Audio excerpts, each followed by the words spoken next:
Assalamualaikum warahmatullahi wabarakatuh. Waalaikumsalam warahmatullahi wabarakatuh.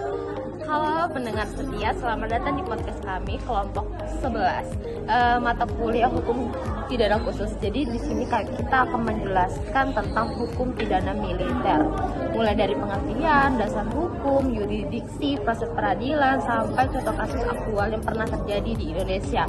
Bersama saya Seri Dinisa Sari, dan sudah hadir bersama 4 narasumber dan 1 komentator. Oke, yang pertama gitu kita akan bahas dahulu tentang hukum pidana militer. Itu langsung aja kita akan dijelaskan oleh narasumber yang pertama. Oke, terima kasih untuk membuka diskusi. Kita perlu tahu dulu nih, hukum peradilan militer ini apa? Hukum pidana militer ini adalah aturan hukum yang mengatur perbuatan pidana yang dilakukan oleh anggota militer, serta prosedur penegakan hukumnya melalui peradilan militer. Dasar hukum utamanya tuh ada 4. Ada 4 ya. Jadi yang pertama itu ada Undang-Undang Nomor 31 Tahun 1997 tentang peradilan militer. Yang kedua ada KUHPM, yaitu Kitab Undang-Undang Hukum Pidana Militer. Yang ketiga ada KUHP, pasal tertentu yang berlaku bagi militer.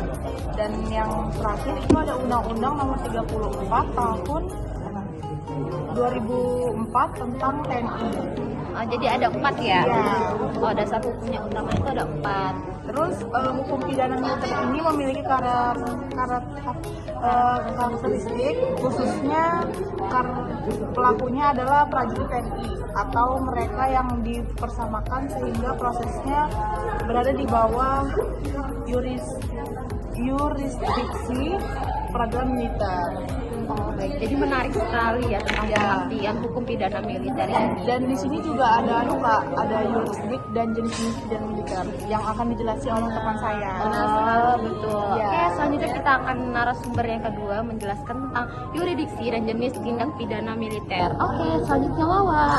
Benar sekali apa yang diterangkan oleh Mbak Andi. Untuk melanjutkan itu, hukum pidana militer memiliki 2 jenis yurisdiksi, yaitu yurisdiksi personal dan yurisdiksi militer. Yurisdiksi personal itu berlaku bagi anggota TNI, siswa pendidikan militer, pegawai negeri yang bekerja di lingkungan militer. Terus yurisdiksi material.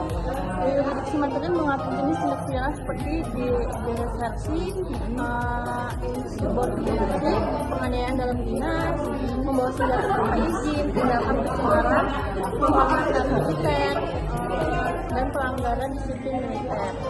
Dengan kata lain, hukum pidana militer bukan hanya memproses tindak pidana umum, tetapi juga pelanggar yang hanya ada di dalam struktur kehidupan TNI. Jadi itu berlaku hanya untuk para TNI, anggota dinas, ya pendidikan, siswa pendidikan militer, yang itu aja yang berlaku, bukan untuk masyarakat umum. Jadi itu istilahnya pidana khususnya untuk militer lah.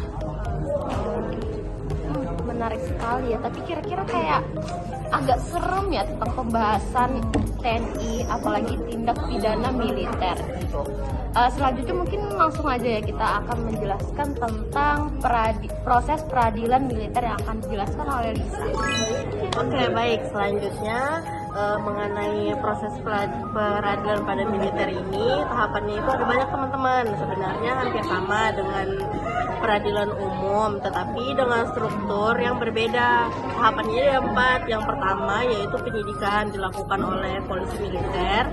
Terus yang kedua ada penuntutan. Penuntutan ini dilakukan oleh auditor militer. Terus yang ketiga ini ada persidangan. Dalam persidangan ini dilaksanakan, yang pertama itu ada pengadilan militer, yang kedua pengadilan militer tinggi, yang ketiga ada pengadilan militer terutama, dan keempat ada eksekusi putusan. Dalam eksekusi putusan ini dilaksanakan oleh auditorat militer. Terus keistimewaannya adalah semua proses yang dilakukan di lingkungan militer ini meliputi hakim, auditor, serta penyidikannya. dan merupakan aparat militer yang tunduk pada aturan disiplin TNI. Gitu aja ya. Iya, Nah, gitu jadi ya. ada empat apa tadi? 4 proses peradilan pada proses militer. peradilan. Wow, menarik sekali. Kayak pembahasan kita nih makin menarik sekali ya. Oke, selanjutnya kita akan membahas tentang contoh kasus yang pernah terjadi. Bagaimana sih contoh kasus yang pernah terjadi itu mungkin akan dijelaskan oleh Melanie. Baik, terima kasih. Saya membacakan contoh kasus dan analisis. Salah satu contoh kasus nyata adalah kasus desersi yang cukup banyak terjadi. Misalnya prajurit meninggalkan kesatuan tanpa izin lebih dari 30 hari.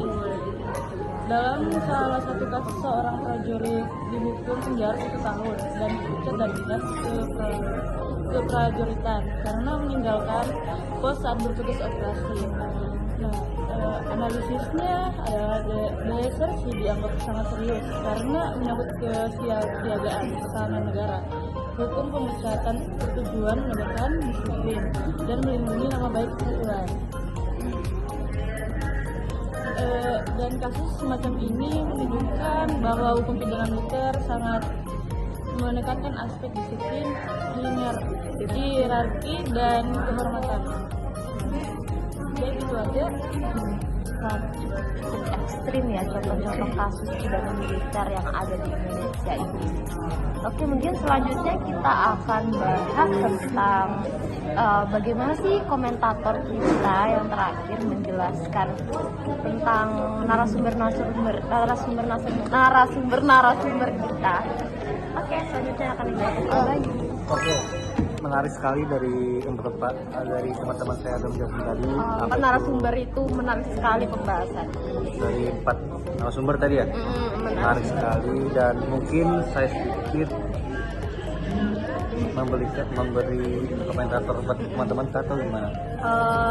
Komentatornya gimana narasumber tadi menjelaskan tentang proses peradilannya atau pengertiannya atau bentuk kasusnya, bagaimana sih menurut komentator sendiri?